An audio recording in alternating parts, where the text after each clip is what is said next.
actualidad, los protagonistas, el análisis y la información. En Contacto Directo.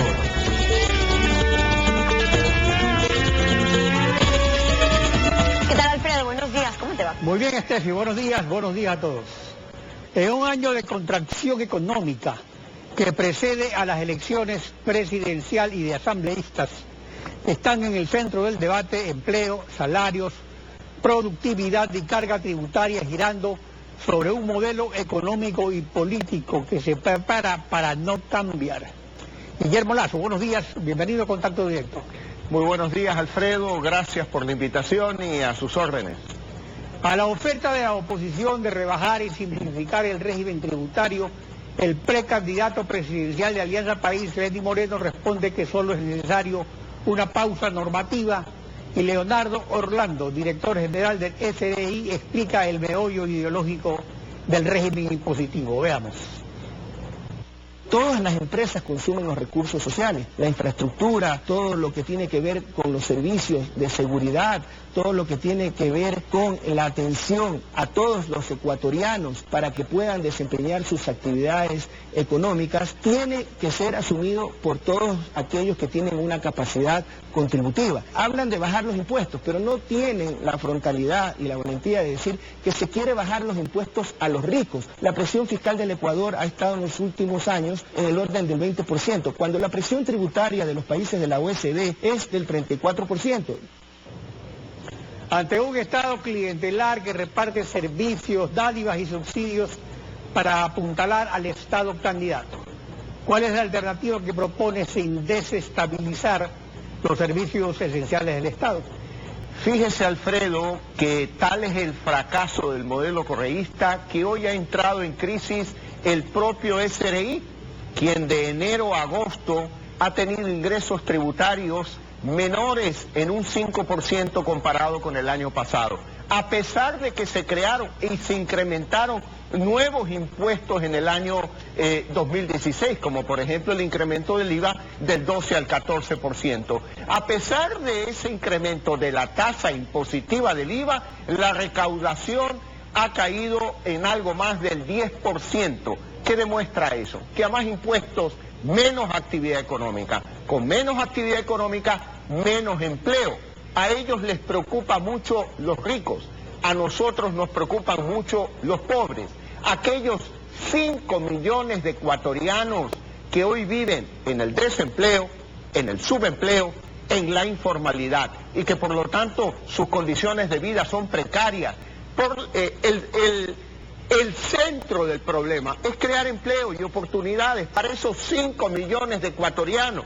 Y ya vemos claramente cómo esta política continuista de crear impuestos, de crear nuevas normativas, lo único que produce crisis hasta al SRI. Los indicadores económicos del Banco Central son el termómetro de la realidad, según reporta el informe semanal de Cordes, que circula desde el martes. Al viernes 16 de septiembre, el saldo de los papeles emitidos por el Ministerio de Finanzas en el Banco Central son 3.995 millones de dólares, es decir, 194 millones más que en la semana previa y 2.686 millones más que hace 9 meses en diciembre de 2015. El saldo de estas operaciones no registradas en los boletines oficiales de deuda pública ya representa el 4.2% del PIB. Es decir, que además de más impuestos también hay más deuda y unas reservas monetarias que no están líquidas, sino en papeles. ¿Qué país va a recibir el próximo gobierno? ¿Cómo sacarlo adelante? Lo que tenemos que evitar es el continuismo de estos mecanismos de falta de transparencia, de recurrir al endeudamiento público para cubrir el déficit fiscal, de haber despilfarrado toda una gran bonanza petrolera de los últimos 10 años. Esto es lo que los ecuatorianos, el 85% de los ecuatorianos quiere cambiar. Si usted va a un mercado, la casera del mercado le dice, ya estamos hasta aquí de tantos impuestos. ¿Y cuál es la respuesta del modelo correísta bajo el nombre de Moreno? Que no hay que bajar impuestos, que lo que hay que hacer es una tregua a la a la normatividad en el Ecuador. Y lo que hay que hacer es una guerra contra el exceso de impuestos, contra el exceso de normativa, porque lo que necesitamos, con todo respeto, Alfredo, con todo respeto a usted, Steffi, y a todos los ecuatorianos, necesitamos un gobierno que no joda y que deje trabajar a todos los ecuatorianos. El problema de los impuestos causó que el año pasado haya sido de protestas y resistencia en las calles a las medidas económicas y a las reelecciones de por vida. Recientemente se reveló por las redes sociales entrenamiento paramilitar antimotines en picnics de la Coordinadora de Movimientos Sociales, y el martes el ministro de Defensa, Ricardo Patiño, dejó registrado lo siguiente al respecto. Veamos. Esas dos personas son militares, cometieron un gravísimo error. Eso fue hace más de un año, yo entré al ministerio en marzo. Eso fue hace más de un año, está la información confirmada, en donde se hizo, ya son dos militares que están ya en este momento en un proceso disciplinario como corresponde. Reconoce el ministro que esto ocurrió el año pasado. Es previsible que el próximo año se produzcan nuevos enfrentamientos en las calles después de las elecciones al momento de tomar decisiones. Por tanto, estos entrenamientos paramilitares antimotines ¿son solo un tema disciplinario contra dos soldados identificados o se trata de algo más que un delito tipificado por el Código Integral Penal? Alfredo, este es un asunto muy grave, que nunca ha sucedido en el pasado en la sociedad ecuatoriana. Las instituciones como las Fuerzas Armadas y la Policía solamente pueden preparar y capacitar a sus miembros, que de acuerdo con la Constitución y la ley, son los que tienen a cargo el control de la seguridad externa e interna del Ecuador. Pero veamos por qué sucede esto, pues.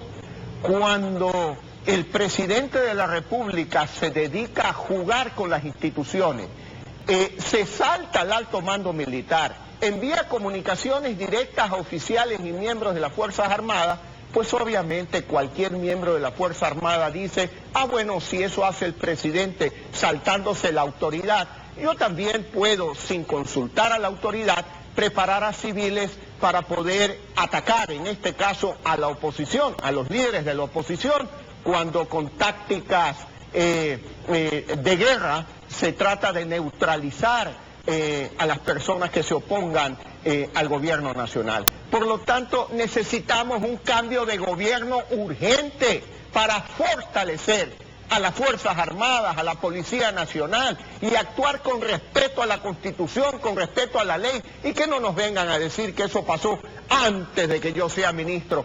Esto ha pasado en los 10 años del correísmo, y esto es lo que tenemos que evitar los ecuatorianos, que continúe por siempre. Por lo tanto, Moreno lo único que representa es la continuidad de esta afectación a las instituciones del Estado, como las Fuerzas Armadas.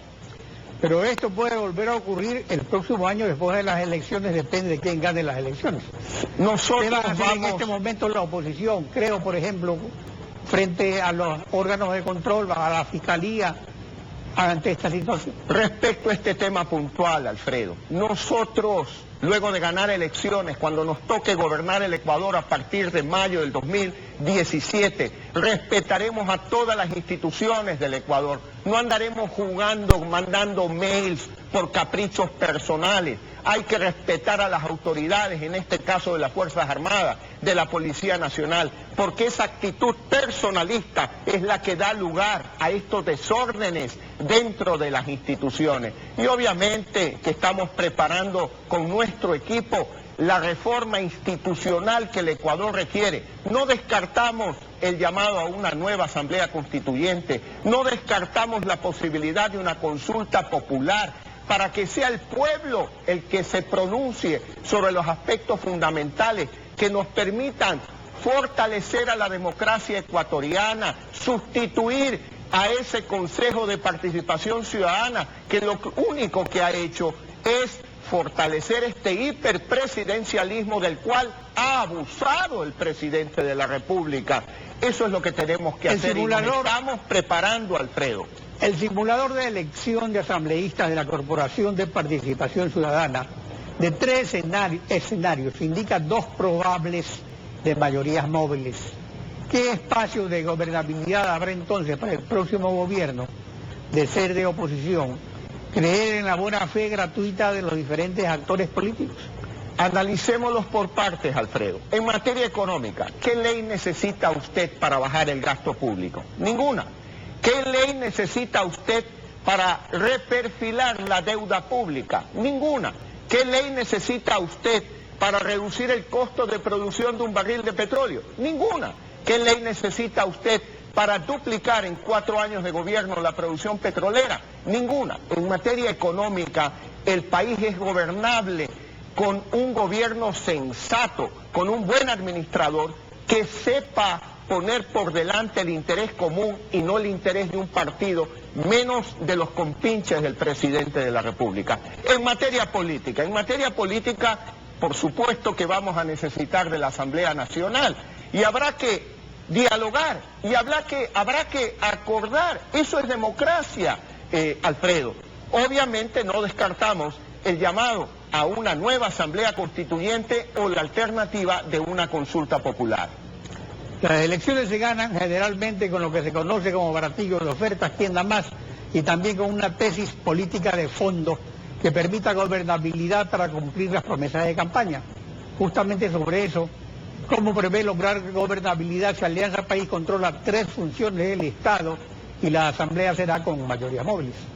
Alfredo, se lo repito, estamos trabajando en la reforma institucional del Ecuador y estamos trabajando con expertos en materia constitucional, en materia legal. Y como le dije ya, no descartamos una asamblea constituyente o un llamado a una consulta popular para que sea el pueblo ecuatoriano el que decida aspectos trascendentales como si está de acuerdo en continuar con la reelección indefinida o no. Nosotros creemos que aquel paquete de enmiendas ilegítimamente aprobado en la Asamblea Nacional en diciembre del 2015 debe de ser revertido, pero la decisión final la tiene el pueblo ecuatoriano. Por eso yo me he comprometido que el 24 de mayo del 2017, en la noche, enviaremos la convocatoria para una consulta popular para que sea el pueblo ecuatoriano el que decida si quiere o no quiere la reelección indefinida. Guillermo Lazo, gracias por acompañarnos en Contacto Directo. Muchas gracias, Alfredo. Son las 7 de la mañana con 14 minutos, tiempo de ir a una pausa con ustedes, pero cuando regresemos estará Julio José Prado, el presidente y director ejecutivo de la Asociación de Bancos Privados. La liquidez del sistema financiero privado, ¿se recupera los recursos para nuevos créditos? ¿En qué medida están disponibles? ¿Hay demanda de créditos con el compás de espera de las elecciones? Lo vamos a analizar al regresar, quédese en nuestra sintonía. La cruzada por el empleo y mayores salarios exige devolver al país la productividad y competitividad perdida. Lo escribe Alberto Acosta en la revista Vistazo que circula desde hoy.